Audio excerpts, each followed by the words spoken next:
What is the,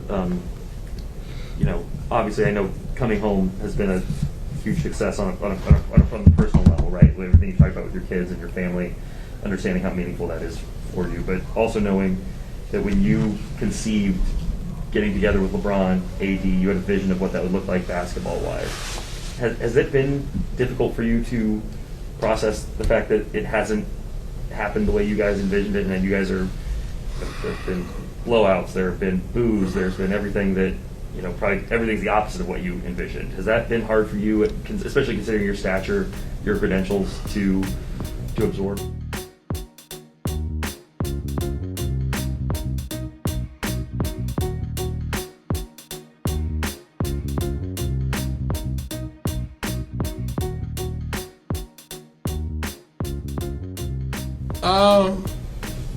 What did I envision?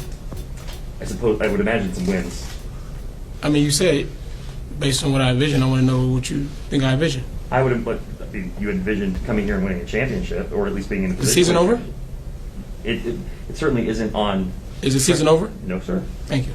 So, what did you envision? Since you spoke for me, I want to know what you thought I envisioned. I mean, I've been at every press conference you've had this year, and you've talked about, especially at the beginning, when you talked about what this could look like. Obviously, you envisioned a successful season. It, to your point, sure, could still happen, but where you guys are trending right now, it hasn't. You still answer my question. What did I envision, Russ? You said you envisioned this to be a certain way. I want to know what you. Did you envision it to look like this? I had no expectations. See, that's why you don't know what I envisioned. I had no expectations. I come into every situation the same. Last 4 years of me, I've been on different teams 4 times. So my envision of kind of think everything gonna be peaches and cream, I don't. That's not realistic. That's not life. So for me, I come into every situation, start from ground zero and try to figure it out along the way. I have no expectations of how things will work, how many times I had a ball, what position I'm gonna play. That's literally, I just try to find ways to best help my teammates, and that's about it.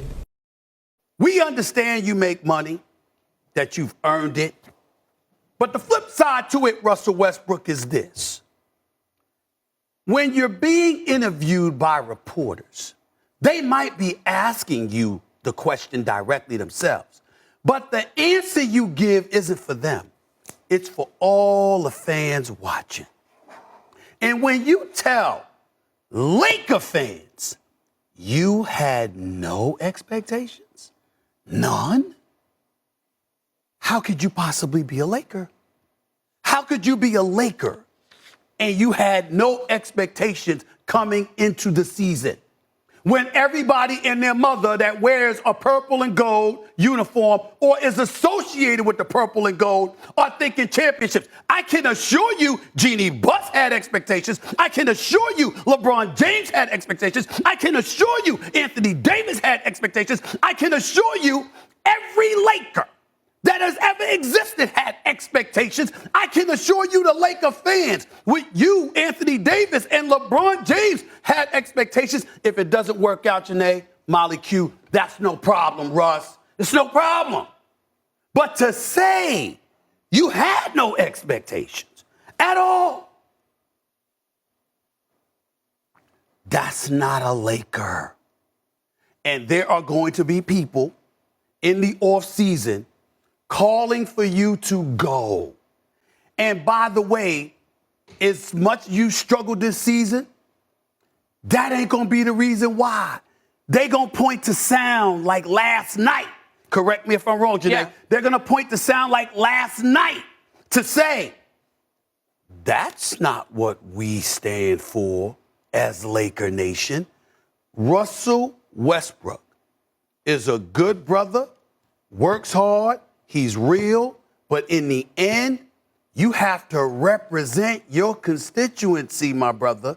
You cannot wear a Laker uniform and say stuff like that, which is why Shaquille O'Neal sat up there and said, I'm very disappointed.